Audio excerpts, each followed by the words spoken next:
Seterusnya kita akan diteruskan lagi dengan bicara alumni kedua, alumni legasi Fakulti Undang-Undang Puan Masnizam Hisham, Ketua Pegawai Eksekutif Prasarana Integrated Management Engineering Services yang berhad.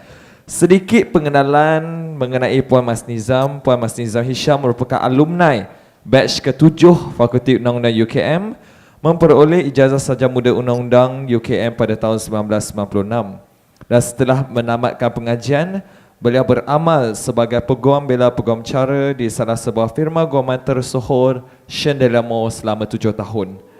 Dan setelah itu, Puan Masnizam berkhidmat sebagai in-house di SPK Berhad dan setelah itu menjadi Ketua Bahagian Undang-Undang di Prasarana Malaysia Berhad dan seterusnya beliau mengorak langkah dan akhirnya menjadi Ketua Pegawai Eksekutif CEO di Prasarana Integrated Management Engineering Services yang Berhad.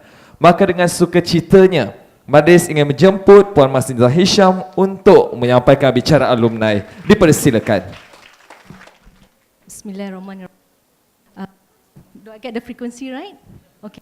Assalamualaikum warahmatullahi wabarakatuh kepada adik-adik dan juga kepada profesor-profesor saya yang telah saya semasa di UKM, khususnya Profesor Dato' Azia dan juga dia ada profesor di sini ya.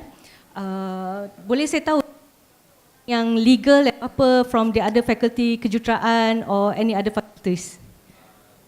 Law first? Law? Engineering? Tak ada engineering? Okay. Any other faculties? FSSK, okay, alright. Okay, saya perkenalkan diri saya sedikit lah. Saya Masnizam Hisham. Saya berkahwin dengan Cik Faris Osman, who's my senior. We played hockey together because saya represent university until my final year. The hockey player for intervarsity game. So that's where I met my husband, who also we dated dekat law faculty punya library. Alright. Okay. Okay. And then saya mempunyai 5 orang anak. My eldest is already in university, and my youngest is only 4 years old. So to the ladies who are going to go into the workforce atau work market, you have to be tough. Okay, it's not easy to become a career lady. So jangan cepat patah semangat. Okay. Alright. Now I will start something dengan apa yang my special tempat prepare. Move on. Okay. This a little. You guys kalau engineering pernah tengok tak benda ni? Tak pernah ya? Okay. Because I am the odd one. I take a road less travel. Okay. Walaupun saya belajar law, but I have ended up in an engineering punya industry. This is a multi key to open the train door, to open the platform door dekat station, and also it has got a screwdriver. It's a multi-purpose thing. So one day saya balik daripada Saudi, I didn't realise. Usually ladies dia bawa lipstick, makeup ke kan? Tapi saya bawa screwdriver in my handbag. So when I was held at the security dekat airport di Saudi, I had to explain. And then saya mengatakan I'm not a terrorist and this is a screwdriver and the key to open the train. So lagilah dia tak boleh nak percaya, because you know ladies don't work in Saudi and they don't bring screwdrivers in the handbag. Alhamdulillah, I remember when I was in a way detained in a room, I managed to get back my phone and I showed the picture that I had with the prince to show that I'm the CEO of the Alumni Al-Mughadasah Metro. So after that they released me. Okay, this is among the recent pictures for this year when we flag off kita punya staff to the stations. For Al-Mashayikh project di Saudi, we had 17,000 workforce, 17,000, and the odd one, seorang perempuan yang terpaksa conquer satu bilik air supaya tak dicerobohi oleh orang lelaki masa saya masuk tu, sayalah di sana ya. Sahlah masa saya start as a lawyer, because I was 7 years as a lawyer di Shendalemore. I have been the few Malays, because in Shen there's more than 100 lawyers. There were very few Malays in the firm. But Alhamdulillah, I managed to stay on for 7 years, and I chambered there, and I was retained as a lawyer there to do convincing and also corporate work. And walaupun dia corporate work, I still go to court for corporate cases like return of shares to the shareholders, and a lot of corporate matters yang memerlukan court decision. Okay, my motto has always been very simple. There must be perfection in whatever you do. There must be perfection in execution. How do you reach perfection in execution? That means you have to be very detailed. The difference between orang yang berjaya dengan orang yang tak berjaya ialah is in the details, because that is where the devil is. They say that the devil is in the details. So the more detail you are, the more areas that you cover, you do check, double check, triple check to make sure that everything is perfect, then only you can get a good result. So the next thing is of course to do the extraordinary. If you do anything secara biasa, ordinarily, you are not going to get any result extraordinary. So that is action and reaction. The next one. Okay. The other lesson is on not to give up. Especially the ladies, it is going to be very challenging, because you're going to have your husband, your mak mentua, your own mother, your own adik-beradik, your own anak. I have to face those things. But Alhamdulillah, so far still survive and managed to reach this far. But it is not that, it's not easy. But I want you all to be strong, to go through all these challenges. So I hope the man who's going to be the husband later on is going to be as supportive as my husband. Okay? I remember during the challenges untuk buat project di Mekah, because there's no lady there, they don't expect a woman to lead the project. Being the only one, I had to fight for the company and also the country, because we carry the Malaysian flag. Just now when we were singing lagu negaraku tu, saya tersentuh, because when I was in Saudi, sebab musim haji tahun ni jatuh pada 31 hari bulan Ogos. So we said, why don't we sing our negaraku dekat Mekah, and that would be the first one, the first time kita akan nyanyi lagu negaraku in the dekat depo and also dekat dalam train. So I felt like, look, we have managed to fly proudly our flags and sing our negaraku proudly on a foreign land.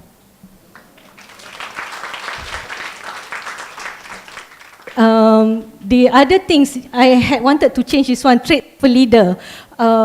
Maybe also it's quite relevant to say traits of a successful person. Okay, pertamanya ialah on the speed of implementation. Okay, have a good idea, a good thing that you want to do. Katalah you all masa belajar ke, ataupun waktu nak kerja later on, when you have something which is good to be implemented, get it done, do it, don't procrastinate.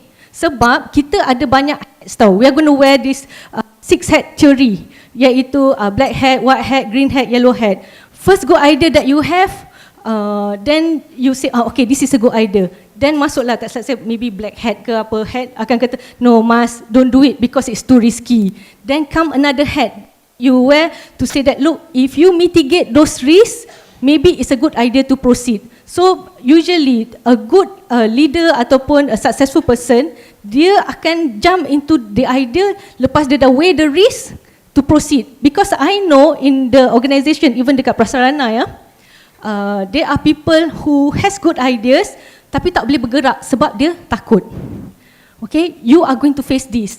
When you want to move on, you feel that you are going to fail. Tapi if there are, to me, it is always better to have 8 things done correctly with 2 mistakes rather than nothing done at all. Okay, so when you want to do, that is why I put there skill to adjust. When you want to move on, you will see that, okay, there must be, there is a need for adjustment. You have to modify your action. maybe you dah cepat tadi, the speed of implementation.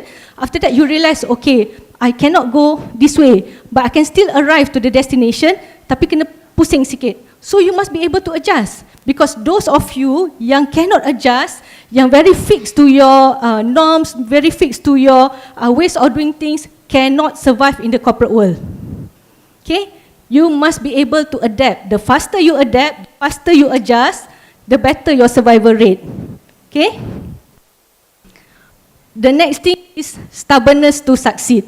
So it goes back to not to give up. I want you to watch, perhaps nanti Dato' Prof. Azhar boleh bagi link ni lah. I like to watch TED Talk. Are you exposed to TED Talk?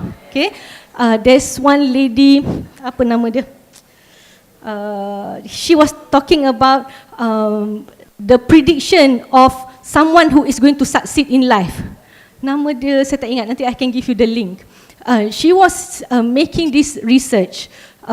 They predict dekat West Point. West Point is where American soldiers are being trained. The Marine, yang SEAL officers semua ni. Bila dia daftar masuk, dia akan kata, okay, orang ni akan berjaya, dia akan naik ke atas. And then dia buat also prediction to cikgu yang mengajar dekat pendalaman. Buat research pekerja-pekerja yang face a lot of challenges. What they found out is that it is not your IQ, it is not your talent, not your education background, it's not your CGPA 4 flat, okay? But it is your grit, your perseverance yang menentukan whether you succeed or not. Duckworth. So I like that talk because I really felt that, especially dekat Saudi, with all the challenges, we have had male officers who actually had to bow down to pressure and request to go back. So maksudnya, tak semestinya lelaki ke, tak semestinya you punya IQ tinggi ke, you punya education you come from Harvard ataupun Stanford ke, that is not the reason whether you succeed or not. But of course, your education background, your talent too helps, but that is not the determining factor. So all of us have got a chance to succeed if we persevere. Okay, if we persevere. Next one. Okay, I be some engineering students over here. One thing, kenapa saya suka engineering, maybe some background of how I got into this engineering punya industry. My last position as somebody from law, yang doing the law matters, was at Prasarana as the head of legal and also company secretary. So when there was an opening for general manager for procurement, they were toying the ideas of who to be promoted. Finally, they said, okay, us must to do it. And since then, I told myself whether I'm going to make this jump or not. Sama ada saya boleh balik kalau kata I'm not good at it. It was a scary decision to be made because saya takut I will not be able to. I will lose touch. I will lose touch. I will lose my contact. I'm no longer legal fraternity. Nevertheless, the decision to move from a specialist to a generalist was made. So bila saya masuk dekat procurement dekat Prasarana, that's when I had to learn all these technical things, engineering things. So I like engineering because we are talking about precision. Take this for example. I actually chose this. Is the track kereta api punya rail, okay? Rail. Okay, look at the tolerance. Kalau speed kereta api tu is than 160, tolerance shape kepada track tu is only 0.5 millimeter, not centimeter, you know. 1 millimeter tu dalam kan potong lagi setengah. That is how precise we are. So what they call that, when we talk, when we are in the corporate world, any decision that we need to make must be precise, must be correct, must be with all the research ataupun data yang kita ada. Tapi must move on. Sometimes you cannot move on because you wanted everything to be in place. You move on because it's good enough to move. Okay, I want to emphasize this because I've seen many of my officers who cannot move on. Even as a lawyer nanti, my experience will tell, I think Dato' Hanif will agree, when you want to do research untuk cases, you have a deadline to meet. You can't do research and research and research. You have to put a stop. You are going to submit you punya defense, you nak submit you punya apa tu, katalah even the affidavit yang you nak prepare tu within the deadline that you have. So there is a cut-off date. You have to move on. So some officers, dia nak benda tu perfect sangat sampai dia tak boleh bergerak, paralysis. Okay? And same thing masa kalau you all jadi lawyer, on your research for the cases and also your preparation for the for your court matters. There is a deadline. You have to keep to the deadline. Okay? So this is what I like about engineering, is on the precision. Jadi to the Muslim, tak boleh kita nak kata okay jumpa lepas asar, jumpa lepas isyak, no such thing. Okay? When you want to tell whether a society is successful or not is on how precise they are. Okay? So you have to be punctual. Jangan datang court lewat, jangan masuk office lewat. When you have a deadline, meet the deadline with a quality work. Okay? Okay, next one. Yang macam tadi yang masa cakap precision tu, we had to do rail grinding. And then because the precision tu very small, saya selalu cakap dengan staff saya, tek gigi pun lagi besar. Besar because 0.5 mm is so small. But we need to do it because we are dealing with the safety of the public. Okay, these are some write-ups when I was there, uruskan this project. Okay, I had in Saudi. This was the picture I showed dekat airport to say that look, I am really the CEO of the metro. Baru dia lepaskan saya the detention. These are some examples of the crowds that we had to deal with. Ini baru satu station. This year we carried more than 2.5 million passengers. It's not an easy task because tak ada satu metro pun dalam dunia ni yang actually this way. Okay, because the Spanish ke, the Europeans, dekat US ke, Jepun ke, China, they don't have this big crowd surging within 7 days. So we had to carry the passengers safely dengan according to the time. Some pictures of me with the army over there because we have to deal with a lot of government agencies dengan dia punya DBKL, dengan Ministry of Health, dengan dia punya army, dengan dia punya Kementerian Haji, with civil defense yang jaga all the safety punya issues pasal kebakaran and what not. So it's challenging work to deal with them. Okay, this was the picture just now.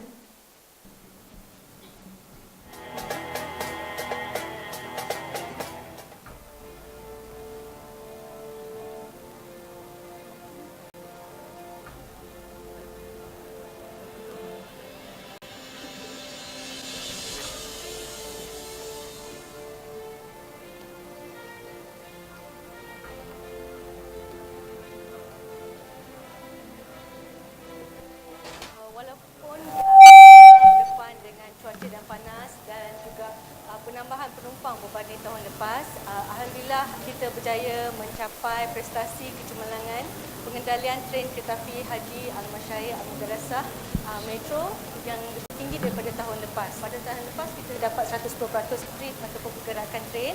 Pada tahun ini kita berjaya mencapai 112%. Dalam masa 7 hari operasi haji ini, prasarana berjaya membawa lebih daripada 1.5 juta penumpang dan rata-ratanya daripada maklumat yang kita terima daripada media Arab Saudi dan juga jemaah-jemaah haji, ramai yang berpuas hati dengan perkhidmatan yang telah diberikan. Alhamdulillah ini adalah berkat usaha kerjasama dan doa daripada semua pihak. Saya selalu katakan everyone is valuable dan masing-masing telah memainkan peranan mereka dengan sangat baik sekali untuk mencapai kejayaan pada hari ini. Alhamdulillah. Okay.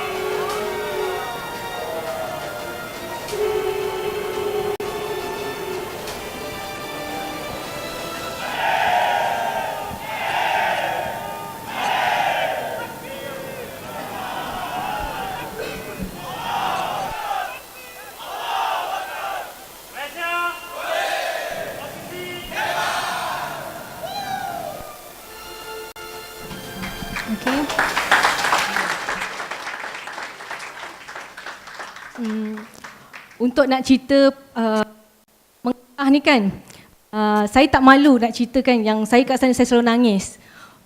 Because the pressure tu is huge. Kita bukan bawa nama prasarana aja, tapi kita membawa nama Malaysia. So saya ingat ada satu hari tu saya menangislah pagi-pagi before we started work, and I called my husband. Cerita dia macam ni. The night before, I was supposed to give presentation to this 300 orang Pak Arab ni. Usually I don't have to face resistance from Arab males. Kebetulan the night before tu adalah satu this man. I was supposed to give my briefing on how the train. Suddenly he said, we don't want to listen. Dia cakap Arab lah. Dia cakap Arab. Tapi saya tak faham apa yang dia cakap. Tapi saya tahu tengah bising. So alhamdulillah the officers over there they defended me. So dia kata why not? Sebabnya tak kisahlah lelaki ke perempuan ke, yang penting is the content yang dia nak sampaikan. But I didn't want to cause a commotion, so I said okay, never mind. I don't have to talk. Kita continue je lah program. So I felt in a way macam frustrated because it's not easy to do job in Saudi, okay?